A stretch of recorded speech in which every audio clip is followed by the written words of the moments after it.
अब शांतिपूर्वक सब लोग बैठे और सब लोग मन में विश्वास रखें कि आप सबकी जागृति आज इस वक्त होने वाली है। मतलब ये कि अपने में दोष मत देखिए इस वक्त। कोई लोग सोचने लगते हैं मेरी कैसी जागृत होगी, मैंने ये पाप किया, मैंने वो पाप किया, और बताने वाले भी बताते रहते हैं कि तुमने ये पूर्व जन्म में कर्म करे, वो पूर्व जन्म में कर्म करे, उसके लिए इतना पैसा दो। ऐसी बेकार बकवास करते हैं लोग। जो ऐसा कहते हैं वही पापी है, समझ लीजिए। इस वक्त आप मेरे सामने कोई भी पापी नहीं, तो कृपया ये सोच लीजिए कि आपके अंदर जो भी दोष है, जो भी हुआ सो बीत गया, उसका अब विचार नहीं करना है। इस वक्त आप शांतिपूर्वक यही सोचिए कि मैं बिल्कुल दोषी नहीं हूँ। ऐसा सोचने से ये चक्र पकड़ता है। जब आप सोचते हैं कि आपके अंदर दोष है तो यहाँ पे ये चक्र पकड़ता है। इससे अनेक बीमारियाँ हो जाती हैं, जिसे अंग्रेजी में स्पॉन्डिलाइटिस कहते हैं, अंजाना कहते हैं, और तरह तरह के प्रकार इस एक चक्र के पकड़ने से होते हैं। तो हो गया सो बीत गया उस वक्त के, अब तक क्यों आप लेकर बैठे? इस वक्त गलती उस वक्त ठीक करना चाहिए। तो अपने को कृपया माफ़ कर दीजिए। और दूसरे ये कि सबको आप एक तरह से, पूरी तरह से माफ़ कर दीजिए। उनके बारे में सोचना भी गलत है, क्योंकि उससे भी सर दर्द होता है। अब ये बात सोचिए कि आप माफ़ करें या नहीं करें। आप करते क्या हैं? कुछ तो नहीं करते। क्या करते हैं आप? कुछ नहीं करते। लेकिन जब आप माफ़ नहीं करते तो अपने को छलते हैं, सताते हैं उन लोगों के लिए जिन्होंने आपको सताया। इसलिए आप पूरे मन से इन सब को माफ़ कर दीजिए एक साथ। उसमें उनके बारे में सोचने की भी ज़रूरत है।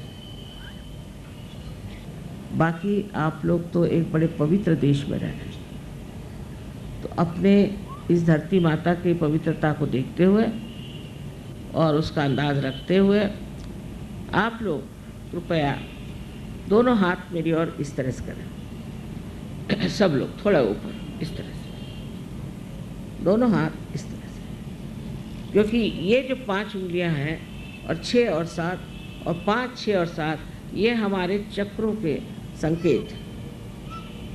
और डॉक्टरी में इसमें इनको सिंपैथेटिक नर्वस सिस्टम के एंडिंग्स माने जाते हैं। तो आप हाथ इस तरह से रखें। इस तरह से हाथ रखने पर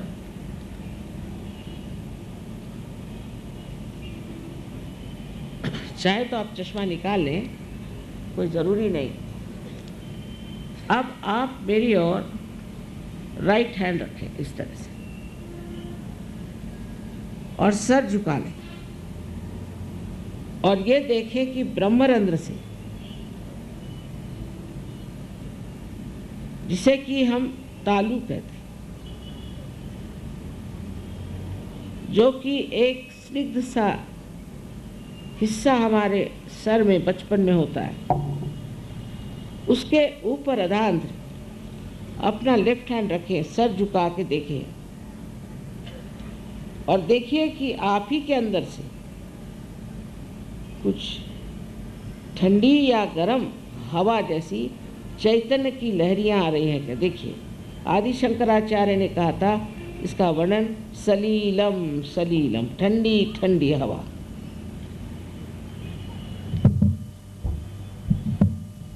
आशा आपने जूते उतार लिए होंगे, और जो लोग कुर्सियों पे बैठे हैं दोनों पैर अलग कर लें, बाकी सब ठीक है। अब देखिए आ रहा है क्या? चैतन्य का प्रवाह आप ही के सर से आ रहा है क्या? अब शंका मत करिए, ठंडा या गर्म। अगर गर्म है तो इसका मतलब है कि आपने अपने को क्षमा नहीं की या दूसरों को क्षमा नहीं की, तो अभी कृपया आप क्षमा करिए। किसी किसी को दूर तक आता है, किसी को नज़दीक आता है, पर सर को छूते हुए हाथ मत रखिए, ऊपर।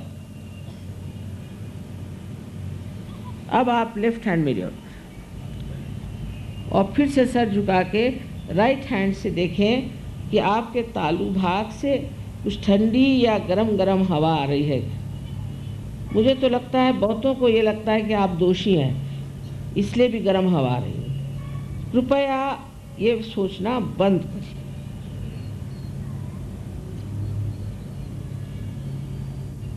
अब एक बार, आखिरी बार, फिर से राइट हैंड मेरी ओर करें, सब लोग करें और फिर सर झुका के लेफ्ट हैंड से देखें कि ठंडी हवा आ रही है क्या।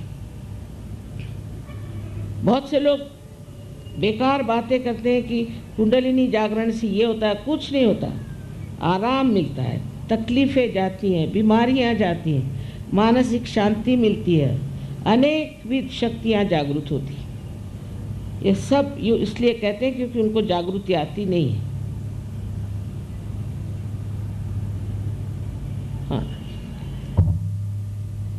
अब आप लोग दोनों हाथ सर की तरफ और एक प्रश्न पूछें।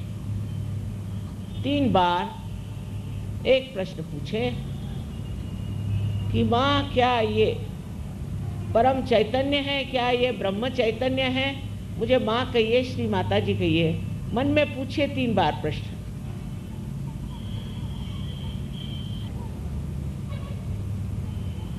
अब हाथ नीचे ले लीजिए। अब दोनों हाथ मेरी ओर करके इस तरह से, और मेरी ओर देखें और सोचिए नहीं।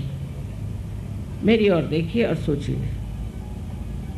किसी किसी को नीचे से हवा आ रही हो तो वो नीचे से उठा के ऊपर ले जा सकते हैं, इस तरह से 2-3 बार करने से ऊपर आ जाएगी। मेरी ओर देखें।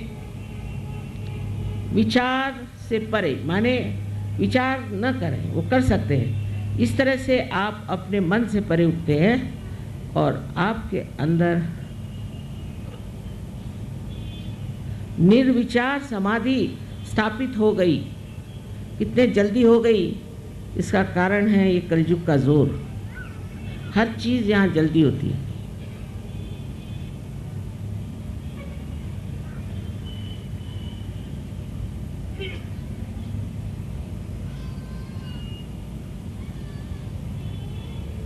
अब देख लीजिए, कोई पेड़ हिल नहीं रहा, कोई फूल हिल नहीं रहा, लेकिन ठंडी हवा आ रही।